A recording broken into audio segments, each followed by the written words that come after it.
Hey, what is going on, Twintendo Nation? Hope you're having an awesome day. Now, I'm not sure about you guys, but I've always found glitches in video games to be fascinating and hilarious at the same time, and the Pokemon games are no exception. With the recent release of Pokémon Sun and Moon, there have been even more glitches discovered, and some of these are the craziest yet. So in today's video, we're going to be looking at my top 10 favourite glitches in Pokemon. Let me know in the comment section down below which glitch was your favourite, and if you enjoyed the video, make sure you leave a like and subscribe if you're new. Anyway guys, with that out the way, let's start this video.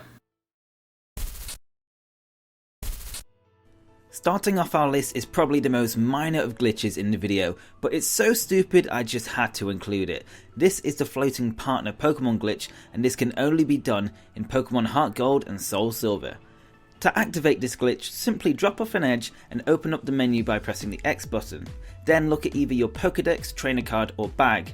Go back to the menu and repeat the previous step of opening a menu option such as the bag or the Pokédex, and again return to the menu. Eventually your Pokemon will be up in the clouds. It's not a useful glitch by any means, but it's a fairly simple one to pull off and looks hilarious in the process. Probably the easiest of all the glitches to pull off on this list is the Facade glitch, which can be performed on Pokemon Diamond and Pearl. This glitch basically allows your Pokemon sprite to continuously float up, and it looks really strange. To pull off this glitch, have a Pokemon that knows the move Facade.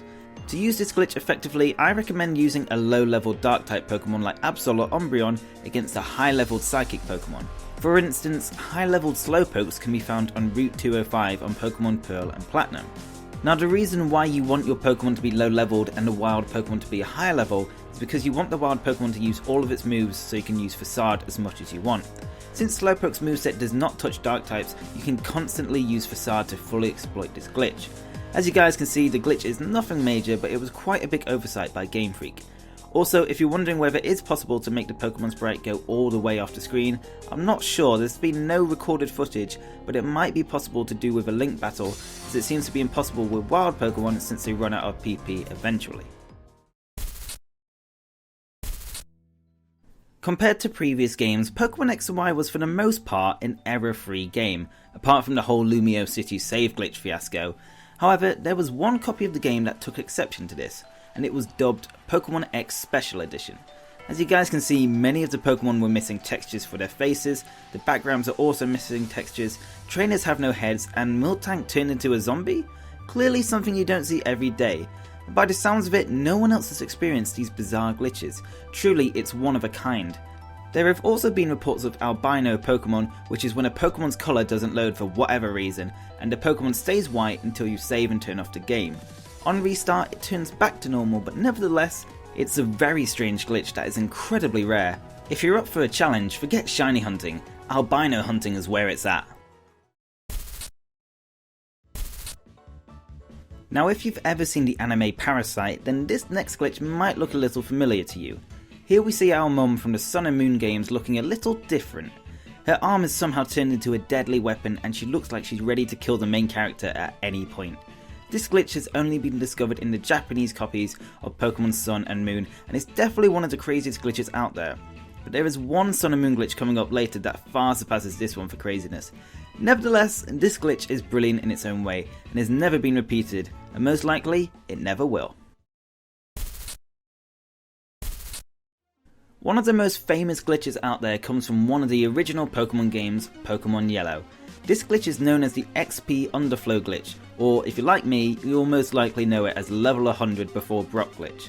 By using a minor glitch to exit a Pokemon battle in Viridian Forest, you'll walk back to Pewter City, and then next you'll want to head to some grass outside of Viridian Forest and battle a wild Pokemon. This will effectively cancel out the trainer battle from before. After the wild battle, enter Viridian Forest and the text from the trainer battle will appear. However, a wild Pokemon will appear which, if done correctly, will be a level 1 Nidoking. Once you catch it, have it gain XP less than 54 and it will level up to 100 instantly. The reason it reaches level 100 is because level 1 Pokemon in the medium slow group, like Nidoking, have a calculated XP of minus 54. Now here's where it gets a little bit complicated.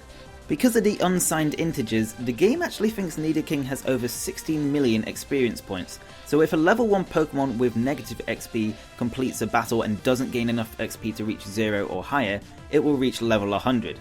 This is probably the most technical glitch on the list, so don't worry if you don't understand it. Long story short, as long as the level 1 Nidoking receives less than 54 XP, it will reach level 100.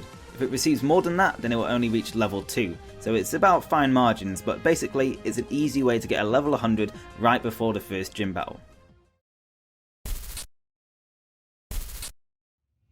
So who wants a free Mew?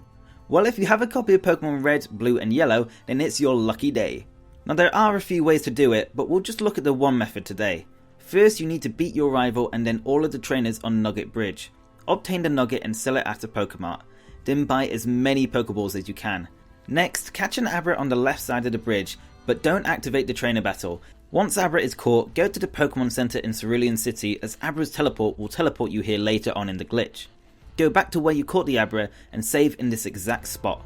After saving, press down and open your menu at the same time. If this works, the trainer will spot you, but you can teleport away. Go into Cerulean Gym and fight the swimmer trainer. Use Growl on his Shelter 6 times, as this will modify Mew's level from 7 to 1, which makes it a lot easier to level up to 100, like the Nidoking glitch. Now go to Nugget Bridge, and if you followed all the steps correctly, you'll encounter a level 1 Mew. The next glitch is probably the most complicated one on this list, as you have to use another glitch to get it to work. The glitch we are looking at is called the Guess Who glitch, which allows the player to play as random NPCs, sprites and other Pokemon in Pokemon Emerald. To make this glitch occur, you must use the Pomeg Berry glitch, which effectively gives Pokemon negative health values. For example, this image here shows an Arbok that has successfully used the Pomeg Berry glitch.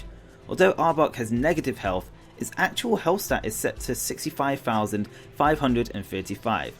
This is because its HP is an unsigned 2-byte integer, so I had to look up what this exactly means, and in simpler terms, the number 65,535 is the largest number that a 16-bit integer can hold, and since HP stats are calculated this way, the number can never be larger, so any HP below 0 or negative HP will be classed as 65,535.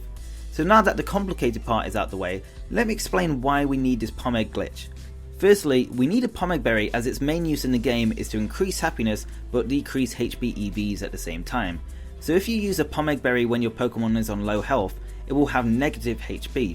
If you heal your Pokemon, it'll have 0 HP, and when sent out into battle it will turn into a Deca mark, which simply means 10 question marks. Now here's where the fun starts. You can now break the game as much as you want, which includes hatching legendaries, changing overworld sprites, and even creating a rave in the Pokemon Center.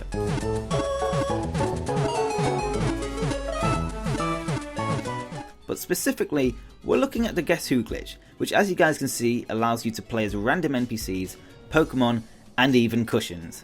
You can even access the bike road without a bike and use the flying animation as often as you like. The possibilities are endless. Ever wanted to beat the Pokemon League with just a level 1 Magikarp at your side? Well, in Pokemon Diamond and Pearl, you can.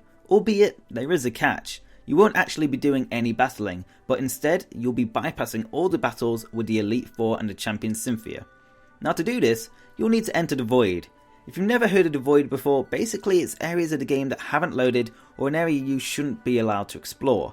There are certain ways to access the Void, with the easiest coming from the Japanese versions of Pokemon Diamond and Pearl, which we'll touch on later in this video. However, the universal way of accessing the Void is riding your bike in a specific area of Jubilife City, so part of the city doesn't appear like it usually would. This method of accessing the Void is known as tweaking, and it can be done in all versions of Diamond and Pearl, and can lead to some crazy glitches. To beat the Elite Four, you'll need to tweak your way into the Pokémon Co building, and then next you want to go one step south, 17 west, 14 north and 63 west, then save the game. Next, go one step left and save again. Take another step left and you'll trigger the Hall of Fame scene. There are multiple ways to reach the Hall of Fame, but this method is the quickest. Plus it doesn't even load the Hall of Fame like the others do, making it even more glitchy. And as you guys can see from this video, this person only beat the league with a level 2 Bidoof. This is the only time in recorded history that Bidoof has done something useful. Sorry Bidoof lovers, but come on, let's be honest, it's true. Taking the number 2 spot on this list is probably the hardest glitch to explain, as no one knows how it was caused. On the first day of Pokemon Sun and Moon's release, a player in Japan had a very peculiar copy. For some reason, their character and every other NPC had lost full control of their bodies, with their legs and arms being placed in unnatural positions. Even Nurse Joy isn't safe from this glitch.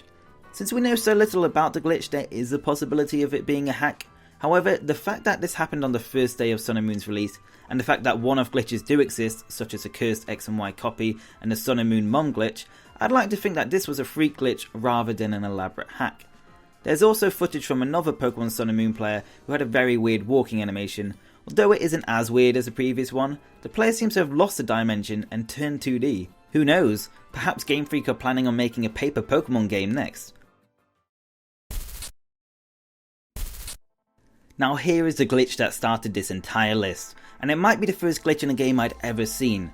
This is the Elite Four door glitch in Pokémon Diamond and Pearl, and trust me, it's more interesting than it sounds. This glitch was uploaded to YouTube around 2007-2008 and it blew my mind when I first saw it. If you own a Japanese copy of either Diamond and Pearl, then you basically have free access to the Void, which we've seen already how game breaking that area can be. To access the Void, simply enter the Elite Four, turn back to the door you entered through and use Surf against it.